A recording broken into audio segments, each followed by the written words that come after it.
Let's speak to Bob Ward. Bob is based at the London School of Economics. He's the Policy and Communications Director at the Grantham Research Institute on climate change and the environment.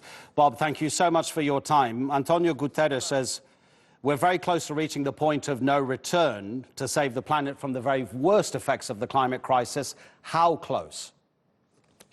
Well, if you look at the major report by the Intergovernmental Panel on Climate Change that was published late last year, it showed that essentially if we want to have a reasonable chance of limiting global warming to no more than 1.5 degrees, we have to cut global emissions of carbon dioxide, the main greenhouse gas, by 50% by 2030 and then down to zero by the middle of this century.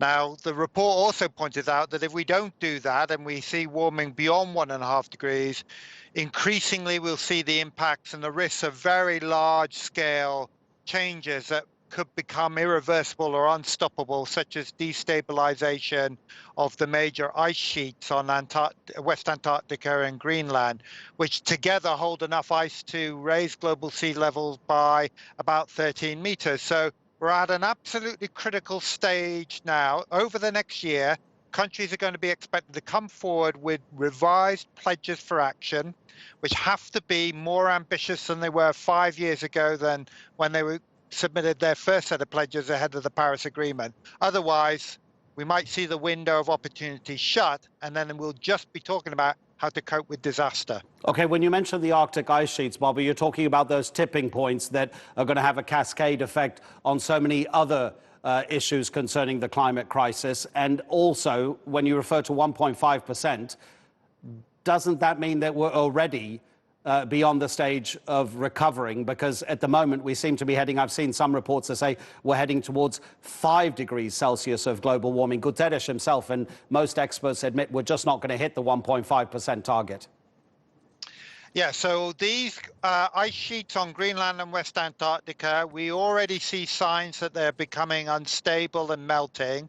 The problem is that the ice shelves around the outside of these ice sheets, which have built up over millions of years during the last ice age, are beginning to disintegrate. And as they disintegrate, the glaciers that are inside that contain all this ice start to flow into the ocean. So they don't have to melt, they just have to flow into the ocean and they will displace the water. And we might end up unleashing what is essentially an unstoppable process that will play out over the next decades and centuries. Now, the 1.5 degree target, I mean, we're already at about 1 degree of warming. So we will have to cut emissions down to zero by the middle of the century if we have even a reasonable chance. At the moment, the pledges that are already on the table from countries are not consistent with the path towards 1.5 degrees. They're consistent with the path towards being 3 degrees warmer than pre-industrial times by the end of this century, and we haven't seen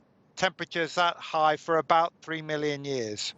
What do you think is the best we can hope for from COP25, given that in Poland at COP24, the United States was one of the countries that was stopping the entire conference, putting out a much stronger statement at the end of that event? What do you hope for in Madrid? Well, the United States has already indicated that it's withdrawing from the Paris Agreement, and that process is due to be completed on the 4th of November next year, the day after the presidential election.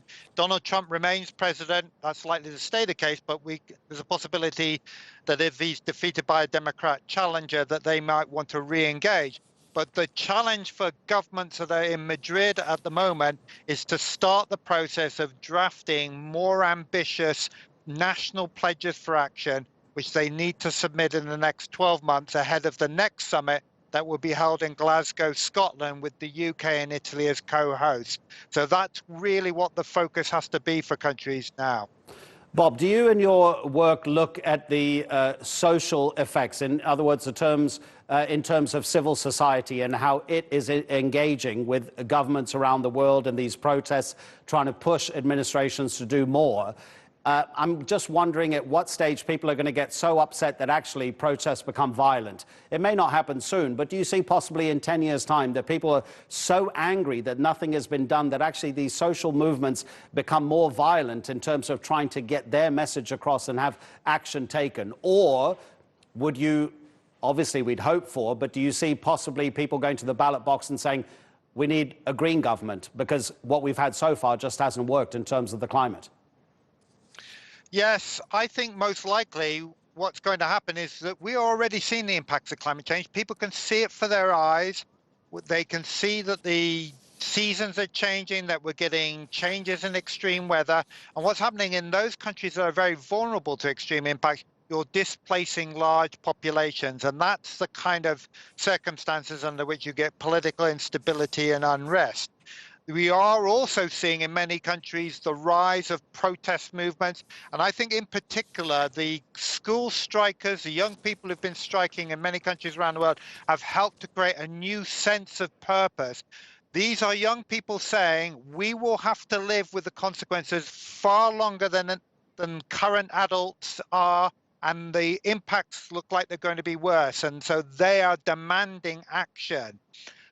I think things are starting to change in the UK here. We have a general election. There's a vote next week.